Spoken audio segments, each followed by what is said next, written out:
I have Andrew Josephson from Samtec. Andrew will give a webinar titled Precision Millimeter Wave Disk Fixture for 400 Gigabit per second Serial Physical Layer Characterization. Andrew is a signal integrity technologist with Samtec.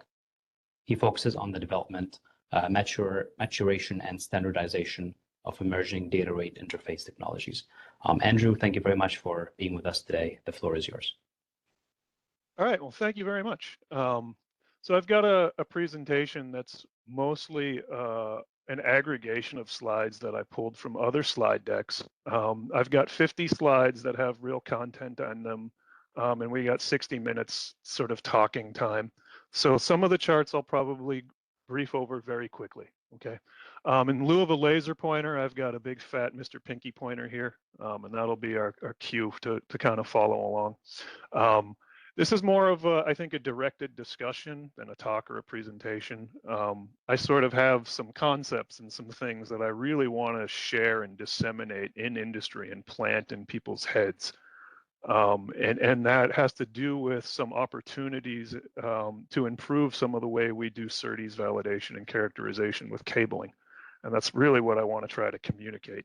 So to do that, we got a couple parts we'll go through. We got a first part that's really a deep dive on 185 and 1 millimeter cabling and coax connectors and how to think about their bandwidth. And then there's a second part that's kind of juicy where we apply that to assemblies. And these are the millimeter wave test fixtures we're talking about. And I kind of call them assemblies here, but they include cable and cable to board component connectors and circuit boards, as well as mechanical test fixturing. Those are kind of critical pieces. And then we've got a bunch of data to sort of share and talk a little bit about how that performance came about from these different fixtures. And then we've got another section where we look at, taking some of those measurements and applying pulse responses to them and kind of getting some interesting realizations that we human beings are probably terrible at doing convolution in our heads. So pulse responses can be very revealing when we look at frequency domain S parameters and think, oh, that's got a problem. And then there's just sort of the last obligatory conclusions and summary. Okay, so part one, when we talk about 185 and 1 millimeter test cables, I'm really talking about two types of cables. These are sort of test cables that are going into a block. So this is an array of coax to board test cables. And then we've got other test cables, that are unique test cable assemblies that would go in between test fixtures, or to test equipment. So those are sort of the types of test cables I'm talking about.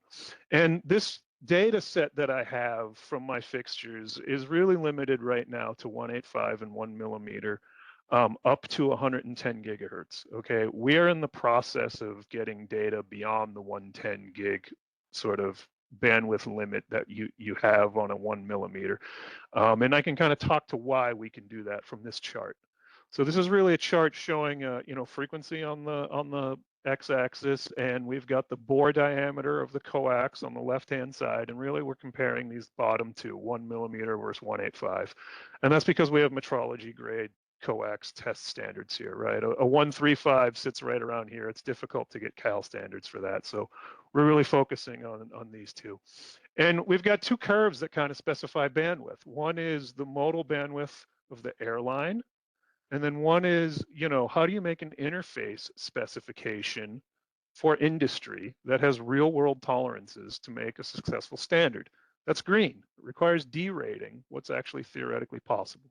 Okay, so that's where we get something to like a 67 gigahertz limit on a 185 coax, even though it's theoretically possible to operate it up to maybe 72 gigahertz or so. It's a mechanical interface specification we have to derate. And we've got here, some other frequencies to reference. FR is the Butterworth receive frequency for different SerDes at different data rates through history.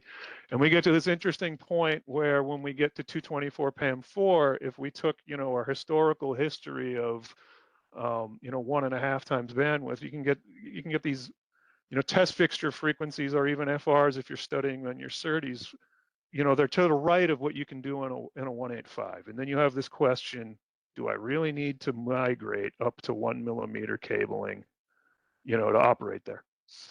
Looking out now at 448, we can kind of see the problem at 448 PAM4 is if we're at 112 Nyquist, we're sitting just beyond where most of the 110 interface specification stops for a 1.0 millimeter, but there is theoretical bandwidth out to about 128, 30 gigahertz or so on a 1 millimeter still. So this is sort of the space now that people are trying to go harvest and develop solutions for, because it's theoretically possible to operate here. Let's see. Okay, so when we get to talking about higher order modes in coax cable, you can look at an analytical treatment in your favorite web browser, and you can go to Microwaves RF or whatever and see, usually this equation down here on the bottom right talking about how to determine the cutoff frequency of when higher order moding happens in coax. These bullets are pulled out of a DesignCon paper we co-authored with a professor of electromagnetics who kind of authored this section. And what you really reduce this to is there's an expression for the radii of the conductors that results into a modal cutoff frequency. And what I like to point out is radii are really convenient quantities for mathematics and absolutely terrible quantities for engineering. How do you verify a radius, right? You verify diameters, right? That's pin gauge. So what I like to do is think about the problem in terms of 2A and 2B.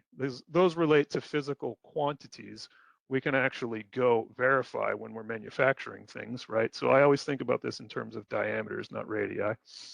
And there's a couple places you care about moding. It's both the coax cable and the connector, okay? The coax cable can mode, and it's made of a polymer that is probably filled with foam. So that's an engineering problem. How big can the bubbles get before you've done something stupid, right? And then in the coax connector, you've got a bead that holds the center conductor. Same thing. How small can you make that dielectric bead before it impacts the answer, right? And those are some now engineering optimization problems. But when you then go look at the tolerancing and the mechanical specification, you kind of see this problem. Because the 1 millimeter bore is percentagely smaller, you'll look at the tolerancing and what the pin has to be. Right, at a 185, I've got 12.7 micron pin tolerance. It is proportionately much tighter on a 1 millimeter. Okay, so even though it's fractionally not much different in bore diameter, from a mech tolerancing perspective, it is way harder to make 1 millimeter contacts than 185. Okay, and when we go then look at sort of thinking about it in terms of the diameter, when we reformulate sort of our trivial about when moding happens in terms of diameters, we can think of it a little bit differently. We can think moding happens when you get 2 lambda about around the total circumference of the conductors.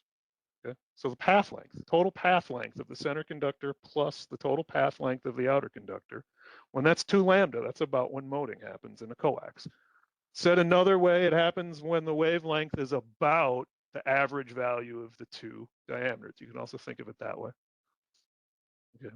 So when you want to go then investigate sort of a trade-off analysis, okay, if there's a tolerance penalty for a 185 because, for a 1.0 because it's so hard to machine, can you detect that?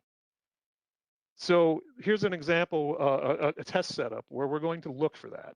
Okay, and on the right-hand side, we've got here our standard test setup where we just take a VNA and we put our test cables on there and we terminate them on our 185 and we collect our data. We don't even care what's happening to these test cables, right? It's just done very lazy. Collect the data. When we go do the same test with a 1 millimeter VNA head, we now have a problem in spatially locating the VNA heads and making sure our short 110 gigahertz test cables, that are only 100 to 150 millimeters in length, have no stress or strain in them whatsoever, and are positioned, in space to intercept the board test point, which now means you need, some XY positioning float fixture to simply go do a 110 gigahertz version of this. And trust that you're doing it accurately.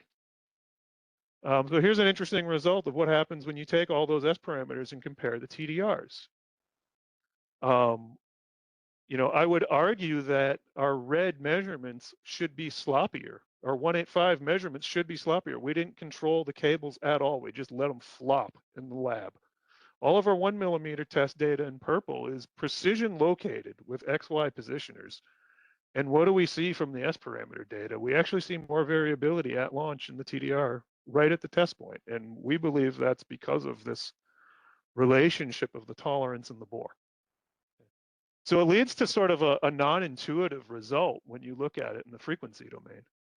You actually see the 185 test points, because they're a larger diameter bore, that tolerance stack is less of a problem. They actually have better in-band VisWAR performance. If you only are measuring to 60 gigahertz, the 185 is actually a better choice. The TDR variation and the return loss and our sort of DOE of experiments, kind of support that. And we kind of see this repeatedly in the lab with other data. If you really are not looking beyond 60 gigahertz, there may in fact be a performance benefit to staying on 185. We've sort of seen that in multiple fixtures, and even went and did a DOE to sort of isolate it and kind of prove it. Kind of interesting conclusion. Okay, so further comparing 185 and 1 millimeter. Okay, there's another test we want to go do, and that is we really want to think about modal bandwidth. We just sort of looked at launch bandwidth and VisWAR bandwidth, and what's the impact in band while the things are still performing to specification. What happens when we start operating outside of specification, beyond where the modal bandwidths are specified for coax cable, the cable portion that's got polymer in it, or the connector part that's an airline? What actually starts happening when we begin looking beyond their speed limit for modal bandwidth?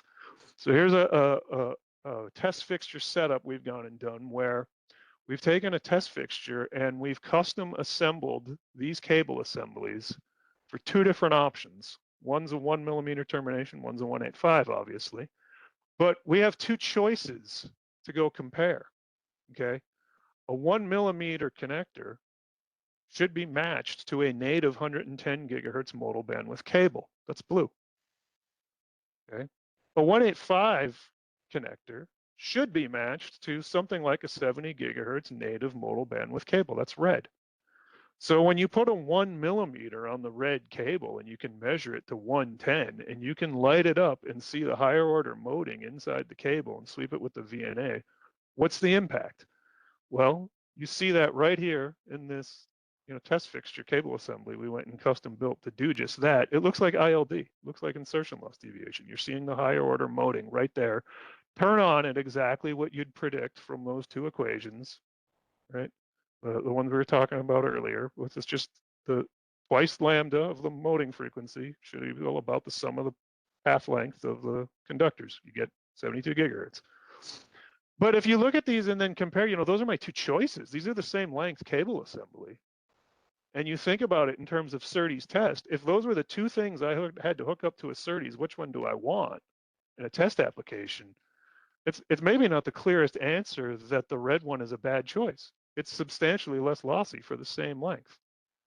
So that kind of brings an interesting question into PHY validation. Is there opportunity to overmode test cable and have substantially less loss, up to Nyquist, and exploit it for test? That's sort of an interesting question. Here's some a further look at going and really looking at modal bandwidth effects in the cable. This is another sort of continuation. It's a third data point of the same experiment, where we have a third way of looking at the cable to 110 gigahertz. That's simply adding a 1 millimeter 185 adapter right here, and also lighting up the 185 to 110 gigahertz. So we have three data points here, right? And one of them stops it here natively, but if you then keep looking in this configuration, we can actually still see the turn on of that modal bandwidth right there. It looks low pass filtered compared to the better measurement, which is put a 1 millimeter term right on the 72 gig cable and light it up natively. That's green, and we can see right at the same frequency they have the exact same modal phenomena. That's the bandwidth at which we start seeing modal behavior, and it's actually quite small in impact in a real assembly on a real fixture. it presents like insertion loss deviation that is on the order of a dB. And this is now going through, this is through 2 cable assemblies and a PCB. That's kind of following through the history of measurement. So go put this in the context of a 224 channel, you know, that's 19 dB at 56 gig here. How much do you really care about this? Particularly when I'm using the less lossy cable, right? So how do you then go and understand, you know, are we even interpreting this correctly? You know, can we assist with simulation? So let's go do that. And here's a simulation chart that just shows how to go look for moding in simulation with the same type of signature. And the way we do this is we make a very easy dummy toy model. This is a perfect outer coaxial shell, complete ideal. It could be a PEC boundary if you wanted to, make the model as dumb as possible. And all we do to observe moding is we put a step discontinuity in the center conductor. Simple like we made a butt couple. And we're just going to sweep the offset of that step discontinuity. And what do we see when we then do a broadband frequency? We see, you know, notch behavior that looks a lot like this modal ISI. Turns on the exact same frequency, 72 gigahertz. It has about the same magnitude, you know, 3/4 of a dB. It depends on how big of the offset is. And we can then go look at the actual cross-sectional behavior. Okay, if I did that in one plane, I should see actual TEM propagation in one plane, and I should see TE in the other cut plane. And we can see that, you know, looking at the field distribution in those different cut planes. Yes, we've excited a higher order mode. We can see that. So a nice way of thinking about this, what we're actually doing is by thinking about TEM waves as having a momentum that's related to their K vector, right? If a higher order mode is a change in momentum, that means a step discontinuity in the center conductor is forcing a step change in momentum to a TEM wave. And we're doing it over a distance. Momentum times distance as unit of action. Action is what's going to go between a resonator and a kinetic system. So we can actually think as the modes as almost like potential wells. The resonant potential wells, where we're then going to have action that goes between kinetic and potential, just like a resonant system. Kind of makes sense, and you can go find it pretty easily in simulation when you look for sort of the silhouette effects and you know, the signatures of what the modal behavior should be. And then you can actually see it, you know, similarly in response and S parameters. It correlates very strongly to what we actually see in direct measurement. Okay, so it's just another view of looking at the same thing. I was showing longitudinal cuts. Here's a transverse cut. Sometimes you see the TEM modal behavior of a coax given as this view. So this is simply viewing it, you know, in a longitudinal way. If you want to try to find the TE modal signature that way, there's a bunch of ways you can locate it and find it, you know, longitudinally and transverse, just in these toy simulators. The interesting thing is these correlate to eigensolvers. So if we do an eigensolve, we get basically the exact same notch frequencies that we see in the modal ISI suck out that we have in the previous slide. So a lot of things correlating kind of with cool electromagnetics just by lighting up the cable beyond its speed limit. And this then gives us a kind of interesting way to actually think about what's happening to time domain pulses. So TE and TM modes are orthogonal. So one of the ways I like to sort of teach the concept of should we be afraid of overmoding a cable or not is to really think about modal behavior like swimmers, swim locomotion, because a 6-year-old child can understand a shark swims left to right and a porpoise swims up and down, and they both have dorsal fins and pectoral fins and snouts. They're perfect XYZ coordinate systems. They go up and down or left and right. That's the way TE and TM modes swim, right? So a great analogy for what's happening is we can kind of think of a TE mode as a shark, and we can think of it as a TM mode as a porpoise. And if that's true, then a TEM mode, we have to think of something that just swims straight ahead. I came up with an octopus. Okay, an octopus I can imagine an octopus swimming straight ahead. Okay, so what happens is a mama octopus pulse is swimming down the coax. It comes into a place where the momentum changes. That could be a step discontinuity in the center conductor. That happens when we terminate, right? That happens when we bend the cable.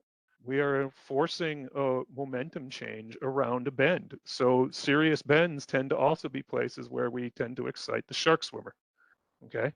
So we get to a place where the modal, this action process can happen. We can do a change of momentum enough to excite, this action process of a resonant potential well giving birth to a higher order sharky mode.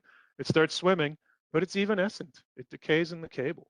These are not propagating modes the way you think circular waveguide is. The presence of the center conductor means the higher order sharky mode decays after only 2 wavelengths. And you can actually see it's basically decayed 2 wavelengths after excitation. So it's kind of sad, right? The mama octopus gives birth to a baby shark that decays in the waveguide, but the mama octopus gets down to the SerDes receiver with a little scratch in it. That's it. That's not a bad story. If I can make the mama octopus get there much larger in magnitude, which is what exactly happens when I overmode a large diameter cable. A kind of interesting way of thinking about it. Okay, so what's that do in the time domain? So here's a same test setup to go look in the time domain. And now what we're doing is we're simply connecting a pattern generator at the near end to emulate a SerDes, and we're sticking a DCA type scope at the far end to again emulate a SerDes with COM as sort of an assist to figure out what the equalization should be for a reference receiver architecture. And we're doing the same thing. We're comparing what happens between these 2 cable termination strategies. And if you go look at the eye diagrams as a human being, we're also sweeping a couple things in this experiment.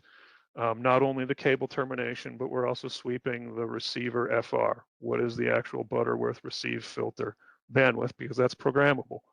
If I can set that below the modal bandwidth of the cable, do I even care? Right? So that's also kind of part of this experiment we're doing. But we can try to draw out what is the trade-off between the 2 cable types. And again, looking at the eye diagram tells us nothing. We need to use statistical channel quantities to really figure out what's going on. We chose to use VEC.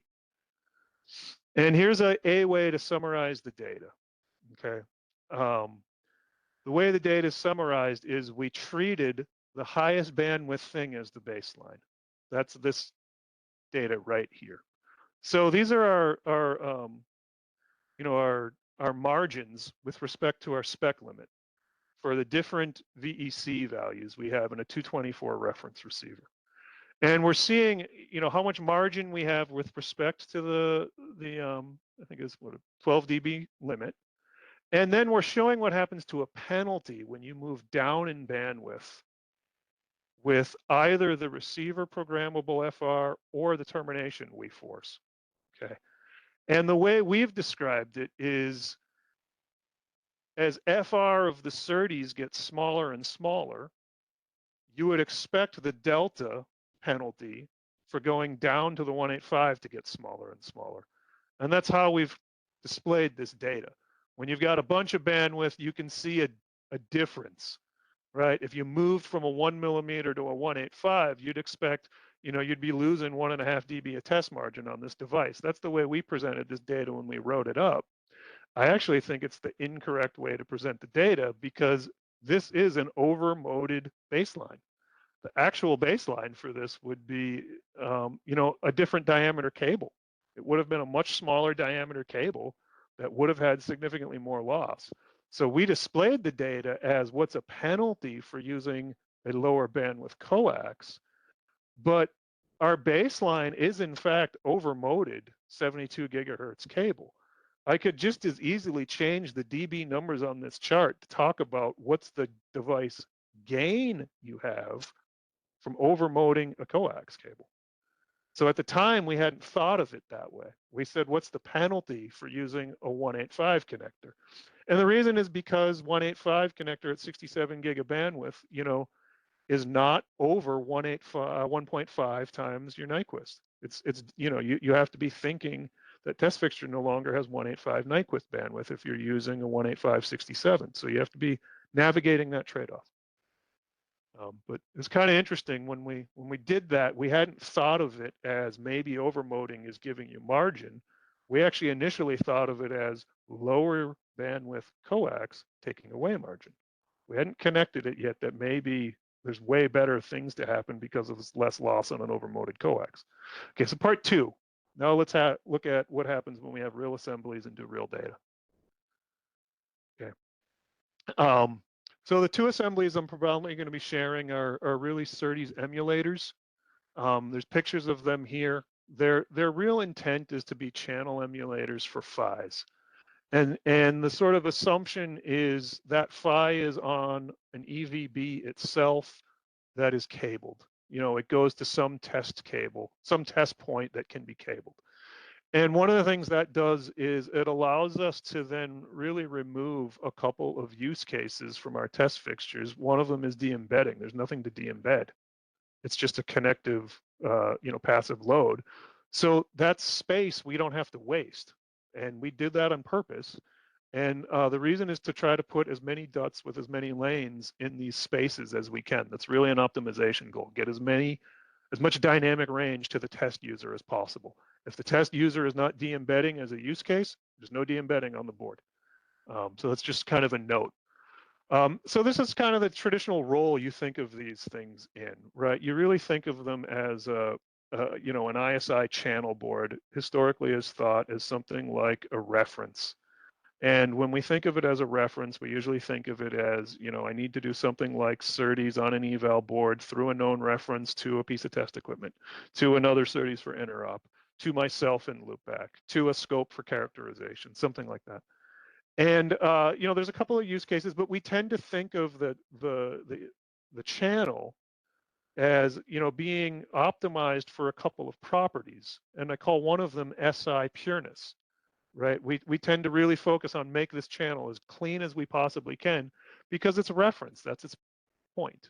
Okay, so the channel emulators I'm talking about are actually not trying to be that. Okay, the assumption is somebody else has that and has done that already. Okay, I'm trying to be something downstream that is used more in integration.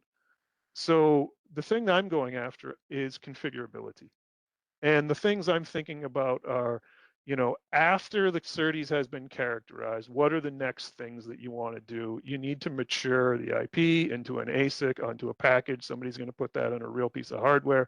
They then have to get enough hardware up and running to turn on a team of software engineers that outnumbers you 10 to 1, right? So you need like options in agile test workflows to do that.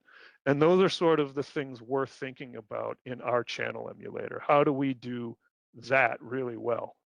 And those are just sort of kind of some of the principles of what are the design decisions we made to put together our channel emulators. And the first thing we do is we kind of take our cable to board arrays and we really think of them as degrees of freedom. And the difference is, if you got a rigid ISI channel board and you want to use it to test a SerDes quad, first you have to think about, I need 4 copies of that, okay? And then you think about, I also might want all these options on it. I might want the ability to put 185s on it if I'm only doing 112 or PCIe Gen 7 or maybe PCIe Gen 8 even. Right, that's 90-ish gig of bandwidth, and with that 1.5 times Nyquist for 64 gig. Maybe I can stay on 185. Maybe I want to then tech insert to 1 millimeter in the future. How do I do that? Maybe I'm going to tech insert better cabling technology when Samtec offers it. That's our NitroWave LL product. That's the thing I'm getting data on now, right? So we sort of thought about configurability as a value, and as a design principle in the test fixture itself. That's really what we're going after. And the thing that enables it is these test connector systems are user installable. The user can install the cable and the connector body in the field. We have tools and installation instructors, instructions. Technicians and engineers can do this in the lab pretty easily. So when you think of that as a degree of freedom, you can then go look at, well, what's test cable actually mean in terms of loss? And what we've got here on the right is, we've got a bunch of different cables we build these cable assemblies out of.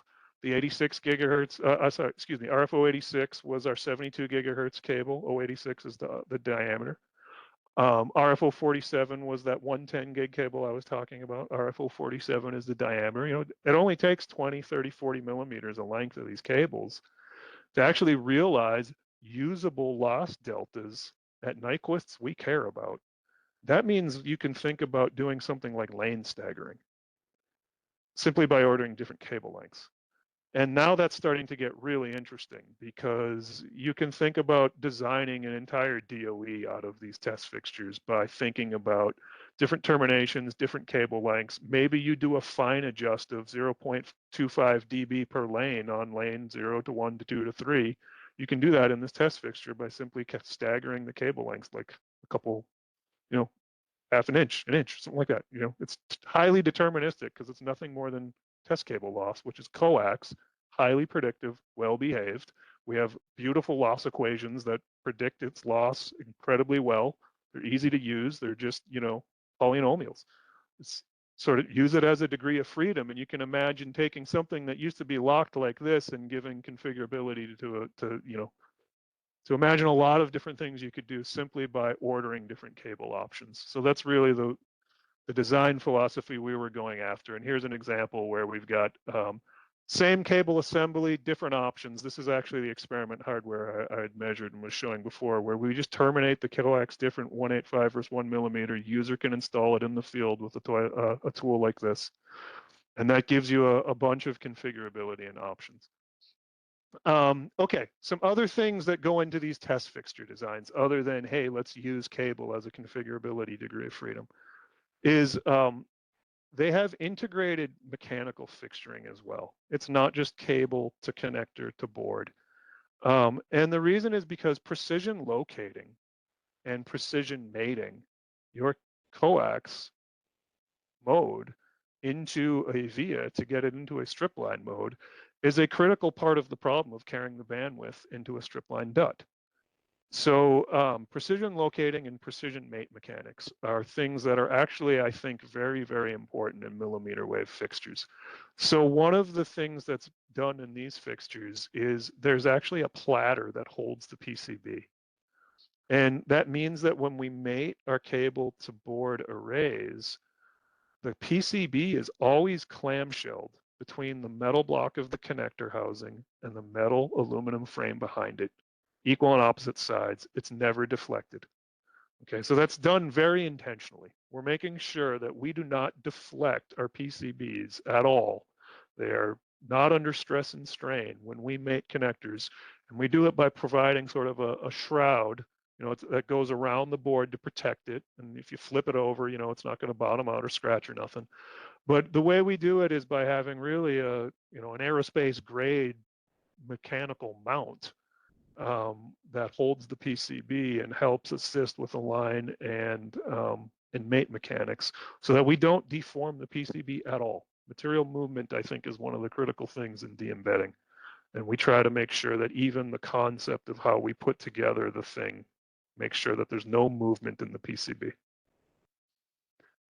We also make sure, you know, thinking, you know, what's the user's test case? These cable assemblies are small. If you're doing 80 gigahertz, 90 gigahertz, 130 gigahertz, you're not doing foot-long cables anymore. You're doing 100 millimeter, 150 millimeter cables. Those are considered long at these spectrums. So how do you get, you know, cable management? That's also part of the test fixture sort of planning. You have to, you know, I encourage people to paper doll out the user experience. It's not hard to cut out a piece of paper that's the size of your board and say, you know, what are the stupid things I'm going to bump into trying to do this? We did exactly that and came up with some non-intuitive conclusions. One of the things you quickly realize is you really want your I/O on the perimeter of the PCB. The more interior related, you know, to the test fixture the I/O gets, the harder it gets. So perimeterly located I/O is a great one. The other one we have is all of the DUTs on our test fixtures are collinear. That means when you do move cables, you only have to move them in one direction. Okay, so if you want to jump around this test fixture with a whole bunch of, you know, jump around it like a matrix to do a bunch of loss measurements on a SerDes PHY, you don't have to move these cables very much. You pick them up, you move the platter to a new location, drop them down, and then all you have to do is span the cables in one direction. You know, you never have to move them in this direction. This is meant to be a carrier. You know, an XY positioner, the cable arrays are sort of thought of as probes to interface it, kind of in the user experience. And just doing that helps keep cable length short, which is really what you need to do for preserving dynamic range. Okay, a peek inside some of these fixtures, and you'll realize they're a little different. They are completely single-ended.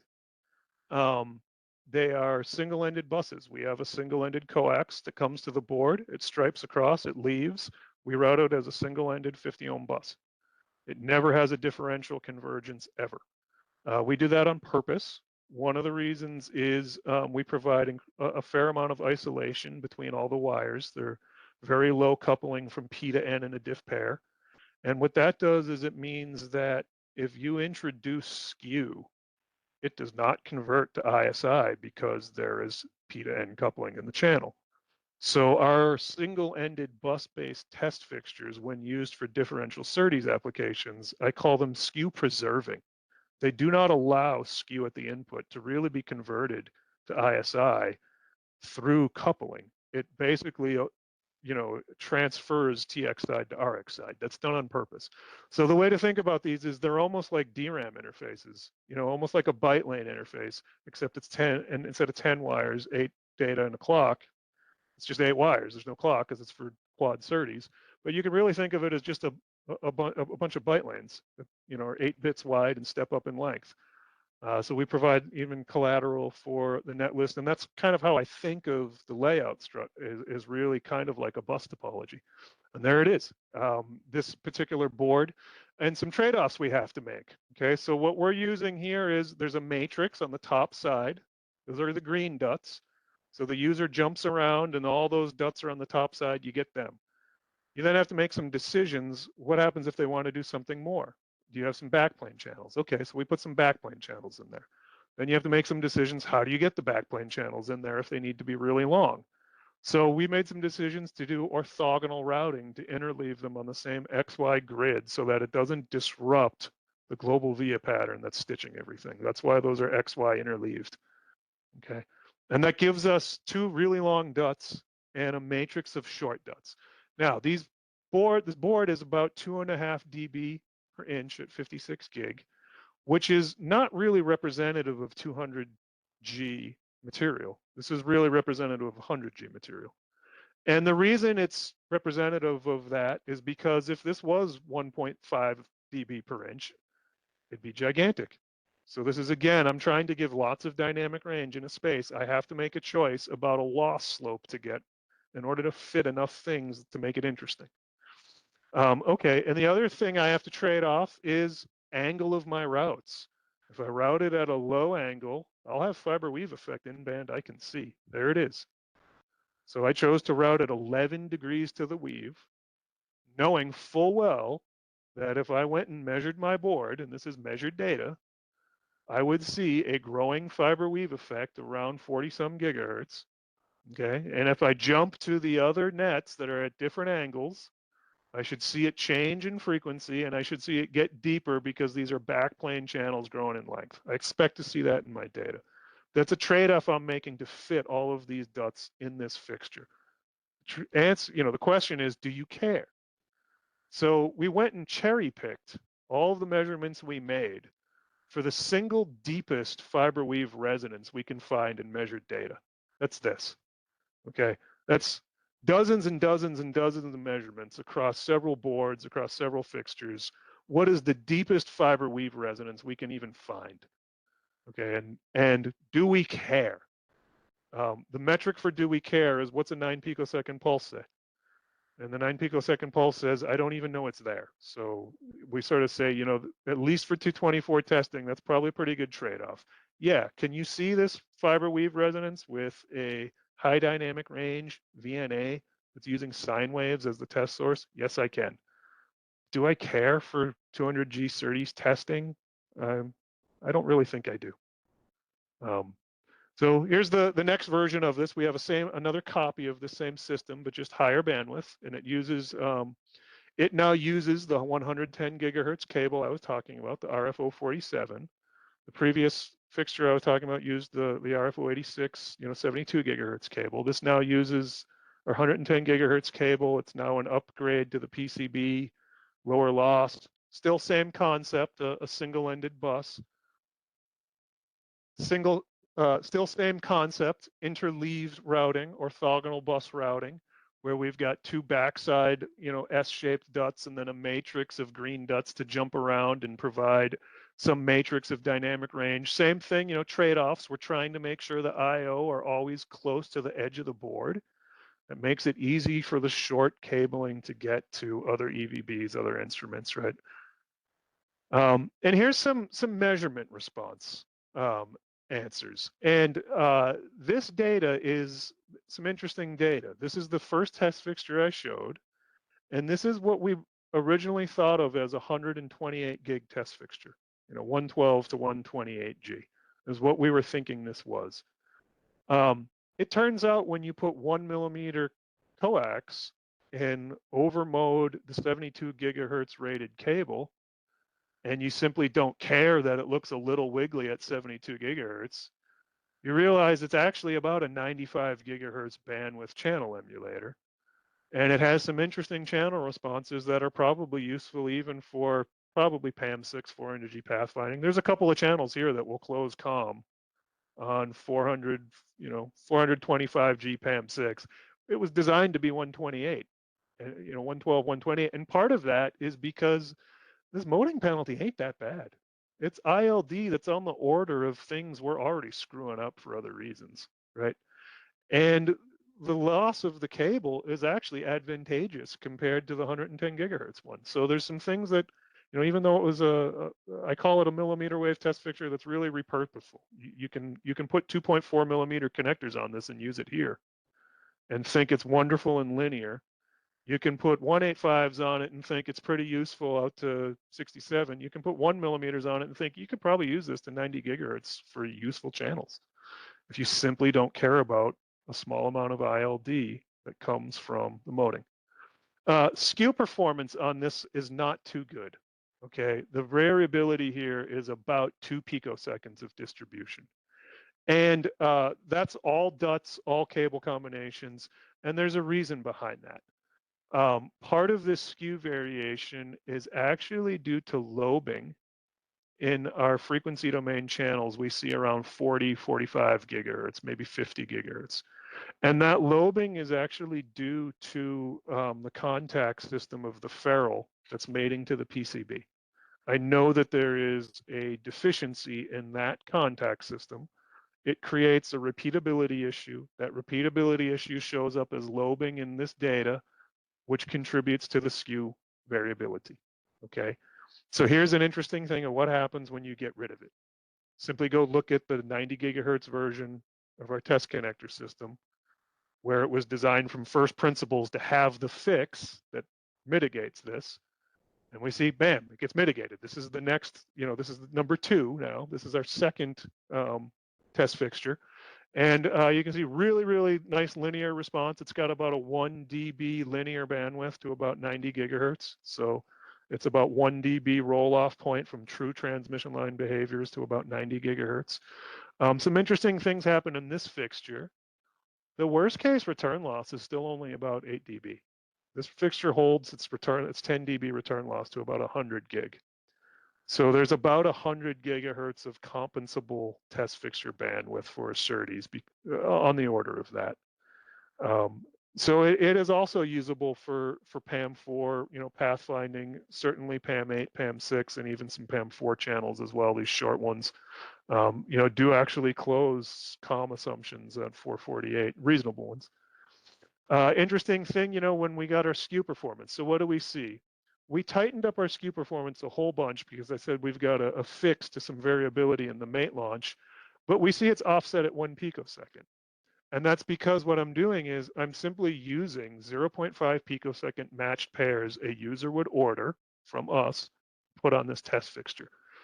So that means if I swap the polarity on one of these cable pairs, this effectively would zero out from a nominal, and we would get, on the order of about plus or minus 300 femtosecond skew variability is where you could zero out from the cabling or from test equipment. Again, this is pure delay offset. You could zero this out with any VNA port, any test port on a piece of test equipment, because it's very well single-ended coaxial delay. You can see the PN coupling incredibly low. That's how we do that. The forward coupling, this is fixed, PN. This is the, what a diff pair would think its coupling is. Unbelievably low, 60 dB out to 90 gig. That's what preserves the, the isolation and allows us to have low coupling, which is what we, low skew to ISI translation. We want to preserve skew so that it can be corrected and characterized and equalization techniques can be used, etc. Okay, so the next test fixture I have is really an eval board. So this is evaluating a component. That's the intent of this. And the component we're trying to evaluate is that same test cable assembly that we use on the previous test fixture. So this is its eval board. So that means it's simply broken out to a 1 millimeter test point. And there are de-embedding structures on this because we want to de-embed the test point in order to evaluate our component. So de-embedding can be done on this with 2x through. Right now, when you take measurements, our de-embedding using the 2x through to the component, I think we say we got something like maybe 103, maybe 105 gigahertz de-embedding bandwidth, I think is what we say we actually get on this particular board. And what we'd use this test fixture for is if you tip it on its side and you look at it kind of funny and think about what it is, you realize it's actually quite close to a cabled host. Chip to module cabled host, and we can use that data empirically. Say it basically looks like a coax implementation of a cabled host.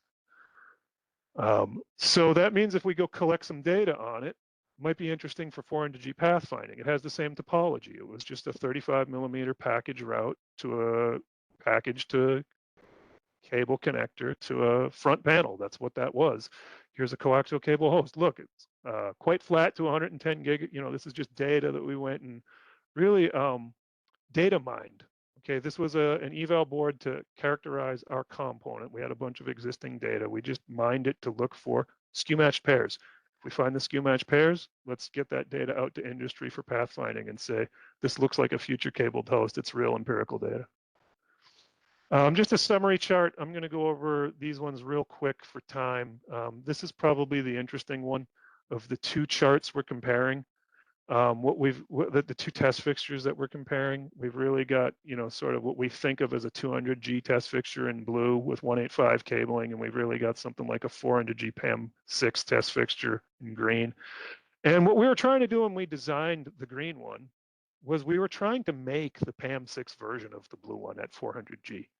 That was the goal, make this chart happen. We should be able to have about the same, loss versus dot length slope for two different Nyquists that are going to be used for two different data rates. In order to do this for PAM4, we really need 130 gigahertz components, which is, what we're in the process of developing and collecting data on.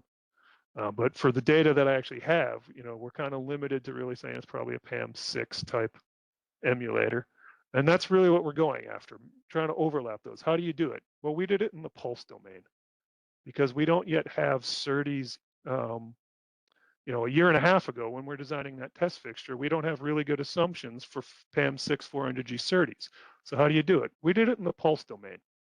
So what I mean in the pulse domain is we simply looked at the pulse responses of 200G test fixtures and, looked at them in relation to reference architectures for, for the 224 reference receiver, and basically said, you can kind of just see there's an asymptotic response to pulse behavior. And, let's simply just make an assumption that, you just want to finish your asymptotic response when you get to 3 dB of comm. Everything after that is about when you can't work. Let's just assume that's where you need to line up. And that was about all the work we put in to then determine what were the slopes of these curves you would then empirically need to generate. And that's what tells us to back figure out the 1.5 dB per inch, which is how we did this board. It was really from working from something like this chart backwards. So it was kind of looking at pulse responses and saying, we know nothing about 448 PAM6 SerDes 20 months ago in industry. We have to design a test fixture. Let's have the pulse responses for some assumptions look like the current one that's 224G based. Okay, so now there's some interesting things we can do when we compare the two fixtures. Okay, there's some really interesting data points we get that fall out of these comparisons. Here's a great comparison. It's our blue versus our green test fixture. We mine our data sets. We see we have two channels that both produce 13 dB at 53 gig. One of them is an overmoded blue cable, meaning that's a 72 gigahertz cable that I overmode. You can see it right here. The RF86 FC turns on. I'm comparing it to a 110 gigahertz cable. Guess what? That means it's more lossy at 20 and 30 gigahertz because it's a smaller diameter cable. It's going to have more skin effect loss. That's my cable loss trade-off. Then naturally, I get two different breakpoints in the channels. You know, what's the comparison between these and what are the metrics? A human being normally looks at this and says, I want for PAM. Said, oh, this 80 gigahertz spectrum. Can 85, 80 gig Nyquist PAM6 signal right here? I don't just shy where it really rolls off. It's not terribly intuitive that most you know, that blue is actually a really good choice. And I think that's actually kind of comical. The 72 gigahertz rated cable is now, you know, 20 gig or 15 gig, 20 gig past where you think you're supposed to use it at Nyquist. It's still a better answer, even for identical losses at 53 gig, just because of this tiny little 1 dB benefit, mainly due to the larger diameter of the cable. So we hadn't been thinking that way when we originally collected the data and we're thinking 1 millimeter is a benefit for bandwidth at 224. We hadn't been thinking overmoding may be a benefit to 448 because of how lossy you are at 90 gig. Here's another interesting comparison we have, again, just out of the test fixture data, empirical, you know, measurement sets that we have, just because we can. Let's put it on a chart. It gets some intuition. We have two different channels from the two different fixtures that are both 17 dB, but for different Nyquists. And what that means is we then have a different amount of headroom from that Nyquist to roll off. What's that mean in relation to those pulse responses, those symbol responses? And here's an interesting example. You can just kind of tell, yeah, you know, chopping off bandwidth from Nyquist, yes, there absolutely is a penalty. You see it right in our test fixtures. But here, clear as day, you know, I think moding is central to the discussion of what do you care about in SerDes test and why? Do you care about accurately knowing things? Do you care about passing devices? You know, what is the goal of the SerDes test application to screen for, and what do you want? There I think is an interesting discussion to have about modal bandwidth and coax. Because here's my kind of final data point to demonstrate how poor humans are at convolving pulse responses. Here's another comparison. It's a blue real assembly. You know, this is again our channel emulator. It resonates at 103 gigahertz. It's linear to 90, 95, however you want to call linear.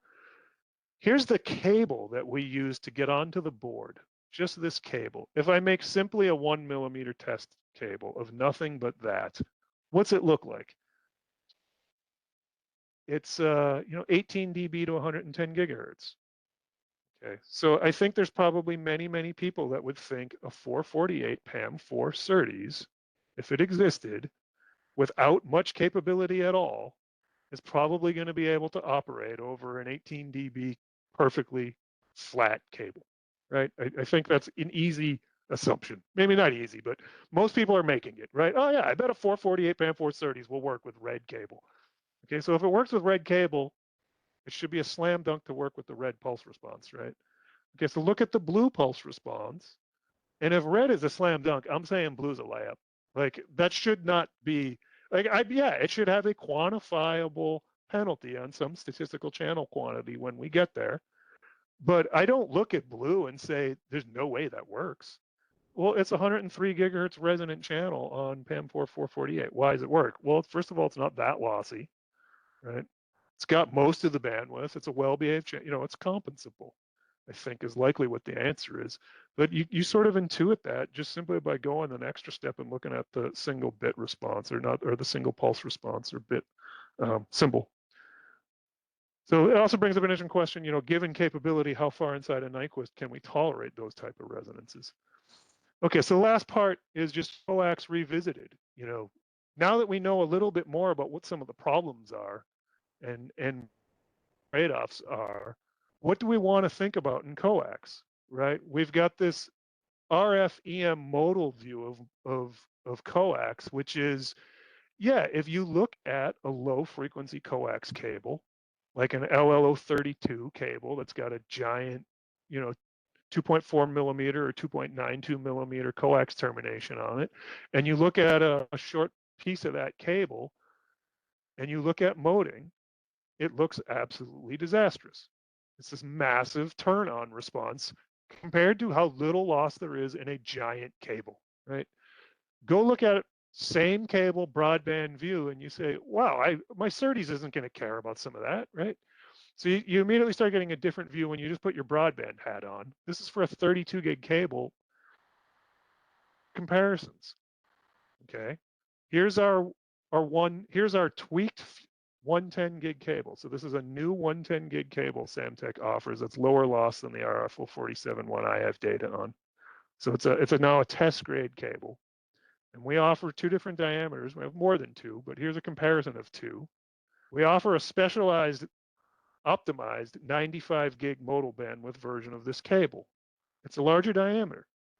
It modes about 98 gigahertz. 98 gigahertz is where FCE is in this test data. This is the same length of cable, right? This is a foot-long, 12-inch cable assembly. Those are your two choices.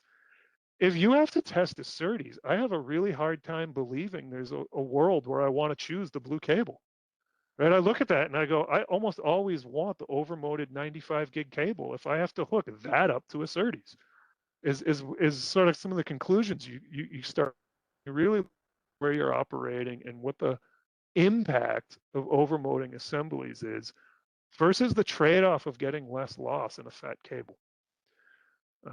Go look at the pulse response. It's easy to choose. I always want the overmoded 95 gigahertz cable if I'm doing something simple in this application is sort of my conclusion. And then taking this to the extreme, here's sort of an extreme view of that. Here's Samtec's LL cable offering, low loss, nitro-wave cable. This is our phase stable test cable family. We offer it in different diameters that mode at different bandwidths. And that means we can put different coax terminations on them and see them to different points before we run out of VNA cal, right? So this is sort of the chart of how easy is it to see moding in this coax family. And there's the answers. And we see this really interesting phenomena when we take our 71 gig cable, our LL071, we can terminate it in a 1 millimeter and get unbelievably modal behavior. That looks quite good performance. And you have to then contrast that with if you actually chose, this is our best 110 gig cable. We don't know how to make a 110 gig cable less lossy than this green cable. That's our best effort, right? So it's kind of a comical trade-off, I think, when you start looking at, when you go look at a real test cable over a real length, and you look at the penalty to have modal bandwidth versus less loss for overmoding, there really becomes some very non-intuitive choices, I think. And sure, it's a function of SerDes capability, but you don't have to do much work to know that, let's see, 5 dB per foot is really valuable in a test application. Like that, you don't have to do a whole bunch of quantification to see. That's 5 dB at 90 gig difference in an overmoded LL71 cable. To me, that's shocking. Okay, so conclusions, just sort of the obligatory, what did we just talk about in an hour? The precision RF test fixtures, our sort of philosophy is when we're designing them for channel emulators, it's really to think about downstream SerDes PHY validation and more of a system setting, more of an OEM's, kind of setting than it's a test fixture, with recreatable properties compared to a reference standard. That's useful. We're not trying to be that. We're trying to be a configurable thing that's different, that gives you a lot of controllable knobs inside of our test fixtures. Kind of the way you do that is with the cable, and that allows us to then grow to things like doing, some unique abilities in things like adjacent lane characterization on SerDes quads. That's useful. We kind of have a different way of doing it than a lot of other test fixtures. We're intentionally single-ended, and the reason is because we then get to play very usable D-skew in all of the test equipment for any residual skew that we have left in our fixtures. That's intentional. And lastly, looking forward at the loss trade-offs for 400G PHYs, I think there's some real significant opportunity to really collect data on overmoded cabling and quantify, test margin for certain cases. I think it's absolutely there. We have a little bit of a data in the past, and I think we thought about it the wrong way. I now think it's thinking we should be exploiting as we look at 400G test validation. And that's really the last comment I have, exactly on the hour.